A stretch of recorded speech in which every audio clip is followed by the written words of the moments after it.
தமிழக அரசு பட்ஜெட் கூட்டத்தொடர் நேற்று நடந்தது. இந்த பட்ஜெட்டை வாசித்தார் திரு மரிய வில்சன் அவர்கள். வாசிக்கும் போது சில விஷயங்கள் சொல்றார். தமிழக அரசு திருவள்ளுவர் தினத்தன்று காகித மில்லத் பெயரில் விருது வழங்கப்படும் என்று அறிவித்திருந்தார். இந்த அறிவிப்பு வந்து பொதுமக்களுடைய ஒரு கடும் எதிர்ப்பு வந்தது. என்ன காரணம்? திருவள்ளுவர் வந்து ஒரு உயர்ந்த இடத்துல இருக்கக்கூடிய ஒரு விஷயம். தமிழுக்கு மிகப்பெரிய அளப்பறையாற்றவர். இதை தொடர்ந்து பல்வேறு அமைப்புகள் கண்டனம் தெரிவிக்கும் போது இந்து முனை தன்னுடைய கண்டனத்தை தெரிவித்திருக்கார். இன்னைக்கு அந்த கண்டனத்தில் என்ன சொல்லியிருக்காருன்னா, தமிழ் மொழிக்கும் ஆன்மீக பண்பாட்டிற்கும் அளப்பரிய தொண்டாற்றிய தெய்வ புலவர் திருவள்ளுவரின் பெயரில் அமைந்த நன்னாளில் காகித மில்லத் பெயரில் விருது அறிவிப்பது திருவள்ளுவரை அவமதிக்கும் செயலாகும். அரசின் பட்ஜெட்டில் சில நல்ல திட்டங்கள் இடம்பெற்றிருந்தாலும் குறிப்பிட்ட சிறுபான்மையினரை தாஜா செய்யும் நோக்கிலே இந்த அறிவிப்பு வெளியிடப்பட்டுள்ளது. தேச பிரிவினையின் போது சுதந்திரத்தின் போது மதத்தின் அடிப்படையில் தனிநாடு கோரிக்கையை ஆதரித்த ஒருவரின் பெயரில் உலக பொதுமுறை தந்த திருவள்ளுவர் நாளில் விருது வழங்குவது வரலாற்று ரீதியாக ஏற்புள்ளதே அல்ல. தமிழ் சமூகத்தின் பெருமையும் திருவள்ளுவரின் புனிதத்தையும் காப்பாற்றும் வகையில் அரசு தனது முடிவை மறுபரிசீலனை செய்ய வேண்டும். காகித மில்லத் பெயரில் இந்த விருது அறிவிப்பை தமிழக அரசு உடனடியாக திரும்ப பெற வேண்டும் என்று இந்து முறை சார்பாக ஒரு அறிக்கை வெளியிடப்பட்டுள்ளது. இந்த செய்தியை எடுப்பாங்க. இந்து முனையினுடைய இந்த கண்டன அறிக்கை என்பது வரவேற்கக்கூடிய ஒன்று. ஏன்னா முதல்ல நம்ம என்ன தெரிஞ்சுக்கணும் அப்படின்னு சொன்னா, இப்ப எல்லாராலும் கொண்டாடப்படக்கூடிய கன்னியமிகு காயிதே மில்லத், நீங்க காயிதே மில்லத்துன்னு கூட தனியா சொல்ல மாட்டாங்க, கன்னியமிகு காயிதே மில்லத். யார் இந்த கன்னியமிகு காயிதே மில்லத்? இதற்கு முன்னாடியும் கூட ஸ்ரீ டிவியில இதை பத்தி நம்ம பல தடவை யார் இந்த காயிதே மில்லத் என்பதை சொல்லியிருக்கோம். இருந்தாலும் மீண்டும் ஒரு முறை நான் இந்த இடத்துல சொல்ல வேண்டிய ஒரு அவசியத்தை இன்னைக்கு தமிழக அரசு ஏற்படுத்தி இருக்கிறது. ஏன்னா ஒரு பிரிவினைவாதி தான் இந்த காயிதே மில்லத். ஏன்னா நீங்க நல்லா பார்க்கணும், இந்த நாடு சுதந்திரத்திற்காக போராடி கொண்டிருக்கக்கூடிய நேரத்துல தனிநாடு கோரிக்கை என்பது ஒன்று உருவானது. அப்ப அந்த தனிநாடு கோரிக்கை உருவான அந்த சமயத்துல காயிதே மில்லத் என்னெல்லாம் பேசியிருக்கிறார் அப்படிங்கிறத நம்ம பார்த்தோம் அப்படின்னு சொன்னா, யார் இவர் என்பது நமக்கு வெளிப்படையாக தெளிவாக நமக்கு தெரியும். அவர் சொன்னது என்ன அப்படின்னு சொன்னா, இதே திருவல்லிக்கேணியில 1946 அவர் இந்த பெரிய மசூதியில பிக் மாஸ்க் அப்படின்னு சொல்றாங்களே, அங்க அவர் பேசுறார். அங்க பேசும்பொழுது அவர் என்ன சொல்றார்? மொழியை விட பண்பாட்டை விட மதத்தின் தாக்கமே மனித வாழ்வில் முக்கியமானது. அதனால் இந்த நாடு மதத்தின் அடிப்படையில் துண்டாடப்பட வேண்டும். இந்த நாடு துண்டாடப்பட வேண்டும். ரொம்ப கிளியர் ஸ்டேட்மெண்ட்டுங்க. இது நாம சொல்லல, காயிதே மில்லத்து அவர் சொன்னது. அவருடைய உரை இல்ல, அது இருக்கு. அவர் தமிழ்நாடு, தமிழ் மொழி வேண்டாம், கலாச்சாரம் வேண்டாம், இதெல்லாம் வேண்டாம், என் மதம் மட்டுமே பிரதானம், அதுதான் எனக்கு தேவை. அவர்களது தான் முஸ்லீம்களுடைய நலம் தான் அவர் சொல்றாரு. முஸ்லீம்கள் என்பது ஒரு தனி தேசிய இனம். இது அவர் சொன்னது, நம்ம சொல்லல. இதெல்லாம் ஜேபிபி மோரே அப்படிங்கிற அவருடைய புஸ்தகத்துல political evolution of Muslims in Tamil Nadu and Madras Madras அப்படிங்கக்கூடிய புக்கில் அவர் இது எல்லாத்தையும் பதிவு செய்கிறார். அவர் பேசியிருக்கிறது எல்லாமே. அவர் ஒரு இடத்துல சொல்றார், ஜின்னா சொன்னது போல மக்கள் எதிர்பார்ப்பதை விட தேர்தல் முன்னாடியே வந்துருச்சு. தேர்தல் மூலம்தான் பாகிஸ்தான் என்ற இலக்கின் மீதான ஒரு நிலைப்பாட்டை முஸ்லிம்கள் நிலைநாட்டப் போகிறார்கள். சிக்கல் நிறைந்த இந்த தீர்வுக்கு, இந்த விஷயங்களுக்கு, அந்த அரசியல் விஷயங்களுக்கு ஒரே தீர்வு தனிநாடு என்பதுதான். இது அவர் தாங்க சொல்றாரு. இதை நாம யாரும் சொல்லல, தனிநாடு. இதெல்லாம் பதிவு பண்ணியிருக்கு ஜேபிபி மோரே புக்கில். இது அனைத்தும் பதிவு செய்யப்பட்டிருக்கிறது. அவர் ரொம்ப தெளிவா தான் அவர் இருந்திருக்காரே தவிர, இப்ப இவங்க சொல்ற மாதிரியான அப்ப நீங்க இந்த திருவள்ளுவர் அப்படிங்கிறது இந்த உலகத்திற்கே பொதுவானவர் அப்படின்னு எல்லாம் சொல்லிட்டு இந்த நாட்டை துண்டாட வேண்டும் என்று சொல்லக்கூடிய இந்த காயிதே மில்லத்தினுடைய பெயர்ல ஒரு விருதை திருவள்ளுவரனுடைய தினத்தன்று நீங்க தரப்போகிறீங்க அப்படின்னு சொன்னா, ஒரு திருவள்ளுவரை இதை விட மோசமா யாராலையும் அவமதிக்க முடியாது. ஏன்னா இந்த நாடை துண்டாடியதுக்காக முக்கிய அதாவது நீங்க நல்லா பார்க்கணும், 1946 ஒரு தேர்தல்.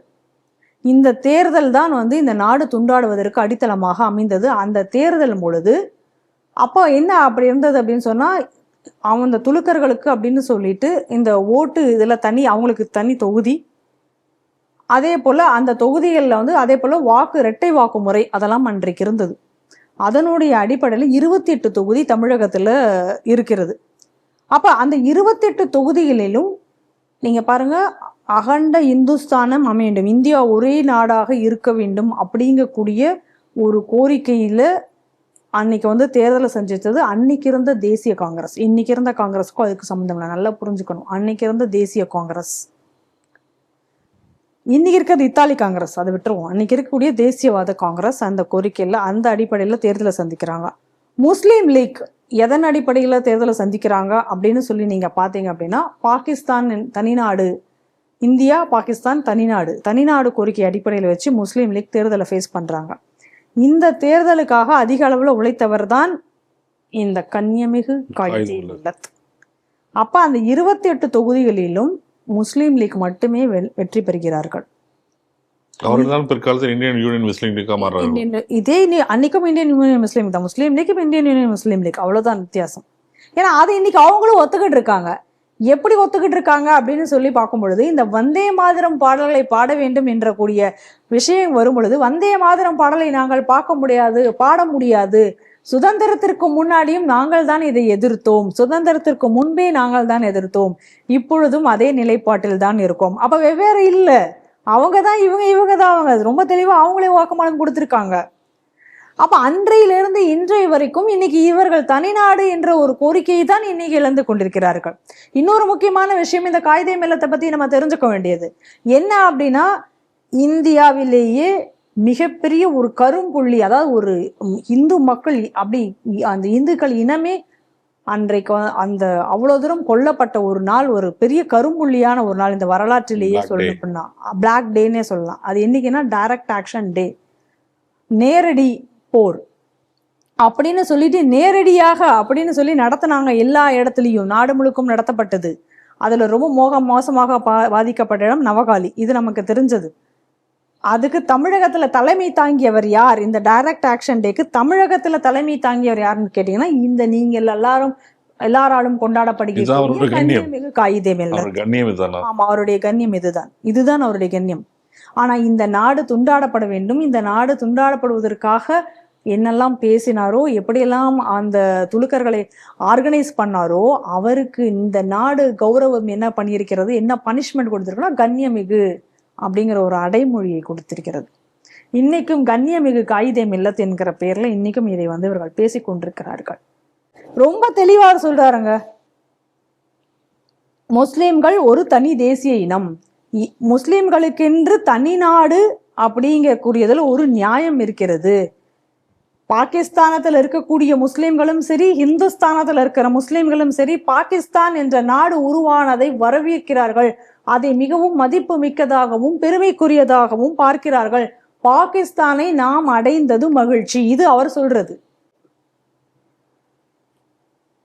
அப்படிப்பட்ட ஒரு பிரிவினைவாதியினுடைய பேர்ல இன்னைக்கு திருவள்ளுவருடைய தினத்தன்று அந்த விருது வழங்கப்படும் என்று அறிவித்திருக்கிறார்கள் என்றால் எப்பேற்பட்ட அநீதி இந்த தமிழகத்தில் நடக்குதுன்னு பாத்துக்கோங்க. ஏன் இப்ப இதெல்லாம் இந்த ஜோசப் விஜய் இதையெல்லாம் இப்ப அவர் சொல்றாரு? ரொம்ப சிம்பிள்ங்க, ரொம்ப சிம்பிள். ஏன்னா இந்த தேர்தல் எலெக்ஷன்ல பொறுத்த வரைக்கும் பாத்தீங்கன்னா, பெருவாரியான இந்துக்கள், ஏன்னா இந்துக்கள் எப்பயுமே இந்த மாதிரியான மதங்களை பார்த்தவர்கள் வாக்களிப்பதில்லை, நல்லா பார்க்கணும். ஏன்னா அது இந்துக்கள் மட்டும்தான் அதை செய்வார்கள். ஜோசப் விஜய் என்ற அடையாளம் எப்ப அவர் கொண்டு வர்றாரு? எலெக்ஷன் டைத்துல தான் ஜோசப் விஜய் சொல்றாரு. அதுக்கு முன்னாடி வரைக்கும் விஜய்ங்கிற பேர் மட்டும் தான் இருக்கிறது. கண்டனம் எல்லாம் தெரிவிச்சிருக்காரு. ஹெச்ராஜ் அவர்கள் சொன்னார் ஜோசப் விஜய், இப்பொழுது ஏன் ஜோசப் விஜய் சொல்ல வேண்டும் என்று இருக்கு. இப்ப எலெக்ஷன் நேரம் வந்தோடனே ஜோசப் விஜய், எல்லா இடத்துலயும் ஜோசப் விஜய் அப்படின்னு வருது. நல்லா பார்க்கணும் நீங்க அரசியல்ல. அப்ப கிறிஸ்தவ ஓட்டுகளும் அவருக்கு கிடைச்சிருச்சு, இந்து ஓட்டுகளும் அவருக்கு கிடைச்சிருச்சு. ஆனா இந்த துலுக்க ஓட்டு என்பது இன்னும் கூட பெரிய அளவுல இன்னும் திமுக பக்கம் இருப்பது. அதை எப்படி அடைய வேண்டும், அதற்காக என்னென்ன வகையில் எல்லாம் ஒரு அப்பீஸ்மெண்ட் செய்யலாம் என்று ஒரு கணக்கை வைத்துக் கொண்டிருக்கிறார்கள். அதுக்கு தான் இப்ப இதெல்லாமே பண்ணிட்டு இருக்கிறது. நீங்க நல்லா தெளிவா பார்க்கணும். ஹஜ் மானியம் உயர்த்திருக்கிறார்கள் இப்ப இந்த கோரிக்கை. அதற்கு அடுத்ததாக ஏற்கனவே இப்ப என்ன பண்ணிட்டு இருக்காங்க அப்படின்னு சொன்னா, சிறையில் இருக்கக்கூடிய அந்த முஸ்லீம் சிறைவாசிகள் அனைவரையும் விடுவிக்க வேண்டும் என்ற கோரிக்கையை வைத்து இவர்கள் ஆல்ரெடி இவங்க வந்து போராட்டம்லாம் நடத்திட்டு இருக்காங்க, பேச்சுவார்த்தைலாம் நடந்துட்டு இருக்கு. அப்ப இதை வந்து விடுவித்தால் வேற வேற பிரச்சனைகள் எல்லாம் வரலாம், அதனால மக்கள் அதிருப்தி அடைவார்கள் மற்ற மக்கள் எல்லாம் அப்படிங்கக்கூடிய ஒரு காரணம் இருக்கிறதுனால இப்ப என்ன ஆலோசிச்சுட்டு இருக்காங்களா, இவங்களை எல்லாம் பரோல்ல விடலாமா, நீண்ட நாள் பரோல்ல விடலாமா அப்படின்னு இந்த அரசு எதற்காக அதை யோசிக்கிறார்கள்? துலுக்க வாக்குகளை பெறுவதற்காக. இதை வந்து தொடர்ந்து இந்த விஜய் அரசு இப்ப அதை செய்து கொண்டு வருவதாகத்தான் நம்ம பார்க்கிறோம்.